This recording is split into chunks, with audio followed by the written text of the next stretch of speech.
Hi everyone. I will be grading your Speech 2, the informative demonstration, this week, and hope to have my grades to you by no longer than a week, so expect those to be posted soon. I wanted to, in addition to sending up that video last week about how to access Western databases, show you a database that is built into your Cengage textbook that I think you will find rather useful. So I'm going to walk us through how to get there and how to use it and some of the features that I think you will find most beneficial. In your persuasive speech, you are required to use research and you are required to cite your sources. And in order to do that, you will need to find examples and research, data, facts, figures, quotes, information from other sources beyond your own experience to help support your argument. And those sources need to be credible. So they need to be sources that we can trust and that we know are written by people who are knowledgeable in their field and who do not have an agenda to promote. Now, one of the features of your Cengage MindTap textbook is a built-in database called Questia. So what I have done is I have gone to our website, our Blackboard site, I should say. I've clicked on Assignments, which is where you will always find the Cengage MindTap housed at the very top of this page, as you're used to. So we're going to click that, just as you would do to go into an assignment for quizzes and things like that. The next thing that you're going to do is look to the right. So along here you have these icons, and you might have already started using some of these and found them helpful. I know that there are note-taking abilities within this textbook, as well as dictionaries and things like that to help you understand content. But what I'm going to focus your attention towards today is the Questia database. So in order to show you this, I need to move the screen down a little bit. When you go to the lower right portion of the page, you will see, and I think my stinking head's going to block it here for you, you will see the Questia icon. It is a red circle with an I in it, the letter I. Click that. And the window's going to pop open. You're also going to have your typical content on the left-hand side. So in order to see all of that, I would ask you to click this button, which expands the screen so that the only thing you see is the Questia database. All right, so we have this open. If you've already taken that database tour with Sam Wood, the reference librarian, or you watched my video from last week about the general databases that Western offers, this will look somewhat similar. This is a Questia database. It's part of ProQuest, I believe, and it looks similar to what you might be used to now if you've used databases. So let's say that I want to do a search for a topic that is controversial and argumentative. One of the components of doing persuasive speeches is that you're trying to convince your audience to do something or believe something or at least think about something differently than they did before. And some topics are more argumentative than others. So for instance, people should stop smoking is not completely argumentative because we have years and years, not a century maybe, but decades worth of research that says smoking is harmful for your health. Few people are going to argue that it's beneficial. So that's an example of something that's not really very debatable or arguable anymore.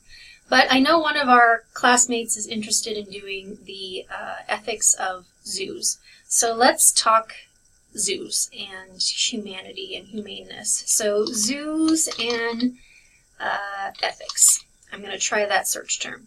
So I'm going to do a search, and I end up with 166 articles that I could pursue.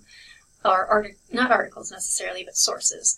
So I have 166 results, and based on this specific search term I've done, I have 103 books, 10 academic journals, 10 magazines, and 43 newspapers. So I can decide, do I want to look at books, do I want to look at journals, magazines, or newspapers? By the way, academic journals are like newspapers or like magazines, I should say, but they are published more infrequently. They are written more by people who are scholars in the field, and they are often put through a test of credibility by other peers in the field. So let's say I'm a biologist, I want to write a paper on DNA, and in order to get my paper published, I have to submit it to a panel of other biologists to say, yes, this is credible, this is good work, or say, no, you need to keep working. So academic journals are kind of the cream of the crop as far as trustworthiness, credibility, but they're also a little bit more geared toward people who are also specialists in their field. So it's written by biologists for biologists, so they can be a little bit more difficult to get into. So for this one, I think I want to start with magazines. And already my first title is Are Zoos Ethical? And this is coming from 2016. That's pretty recent. I like that. If I want to check this out a little bit more, I'm going to click this title and I will see an excerpt from the title. So it gives me an idea of what I would find if I read the entire article. So let's say I want to keep this in the background. I want to kind of bookmark this. What I'm going to do is go Save to Active Project. This gives me a way to keep track of the sources that I think will be useful to me for my eventual topic. But for now, I'm going to dive into this article and I'm going to read it. So I open up, I click the read button, and I can start to see the content. And this looks like there are two sides to this article, which is great. So it provides two different viewpoints. One that says zoos are ethical and one that says no, zoos are not. And it is coming from people who, one's a zoo owner, director, and one is from the People for the Ethical Treatment of Animals.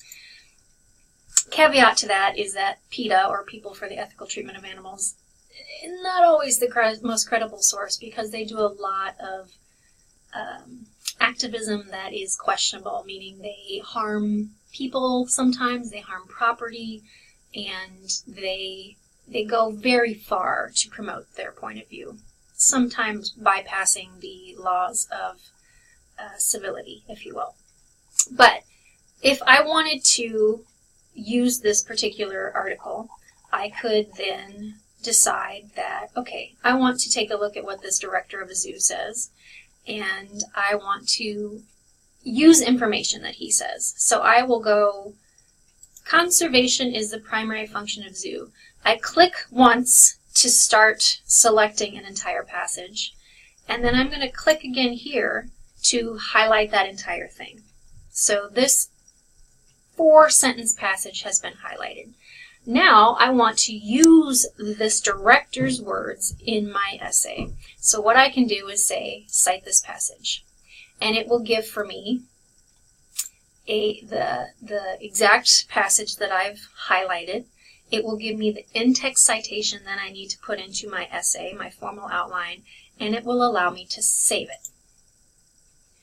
And again, that goes into my default project. So I've saved that, and it's underlined now to show that that is a passage in this piece that I have used. Now, if I wanted to do a counterpoint, or the oppositions, I could say zoos cannot possibly replicate wild animals' habitats. I want to use that as well. I'm going to cite this passage. This is what I can, again, copy-paste, put into my formal outline, but I'm going to save that. So the other features that you can use are kind of nice, and depending on the extent of your knowledge on a topic, let's say I don't know what this word is. I can click it and it will tell me, look it up, and it will give you the definition. It will also give you a thesaurus sometimes, and it gives you the ability to highlight things should you so choose. So if you didn't want to cite it, you just wanted to keep note of it for your own purposes, I can highlight that, and when I go into it again, I will see the areas that I've highlighted. So just as you might with a physical highlighter when you're reading a physical book, this is a similar feature in this textbook, online textbook. All right, so in order to get back to my search engine, it's not super intuitive. I go here, go to the library, and I'm going to do, well, maybe I go home. And then I do another search. So zoos and ethics, search again, And I have Zooland, The Institution of Captivity. It is a book. It's 2013. I again say I'm going to read this now, and I want to save this to my active project. Obviously, I would need to go read through it and look at it, but I have it noted, I have it saved. When I'm ready to start putting my information together, I go up here, there's this area called Default Project. And I have personally saved 20 items within this database because I use this database for speech and for English classes. But I'm going to go into Default Project, and I am going to then see the two pieces that I have saved. So I cited a passage from our zoo's ethical. It has saved 2 passages for me, and it has saved that book. If I want to use these, and I'm ready to use them in my final speech, and I want to create my bibliography, I go click, click, click, click. I highlight the ones that I want to use, and at the bottom of this page, I should see the option to create a bibliography. So it's at the very bottom, and I'm going to go create bibliography. Mine is defaulted to MLA 8 because I have already selected this once before, and it goes create. And then I can copy and paste these and put them in my bibliography. That's all I have to do. I don't have to use EasyBib. I don't have to use the OWL Purdue website. It is done for me. I can also export this to Word, and it will shovel all of this information and put it in a Word document for me. This is such a time saver. So if you have not yet explored the Questia database in your Cengage MindTap text, I urge you to do so. There's lots of good information in here, and the information that you get within these databases is going to be superior to what you will find in just doing a Google search or an internet search.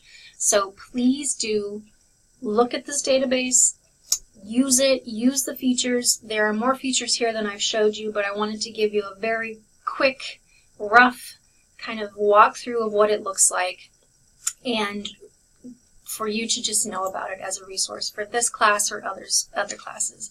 Remember, for your persuasive speech, especially when it's a very argumentative or contentious topic that people are bound to disagree with you on, the more credible and reputable your sources, the better you are at convincing them that your point of view is worth considering. Persuasion is the hardest type of public speaking to do because most of us have preset ideas and beliefs, and having somebody come and change them takes a lot of effort and a lot of recalibrating what's going on in our own brains. So for me to even have that little door cracked open for me to think about something different, I need you to provide me with really good, solid evidence, and not just your own personal opinions, and not just your own personal beliefs or experiences, and not just one, semi-credible website off the internet. Give me experts, give me figures, give me numbers, give me statistics. Help me consider it from a different point of view. If you have questions, as always, please let me know. Take care and happy researching. Bye-bye.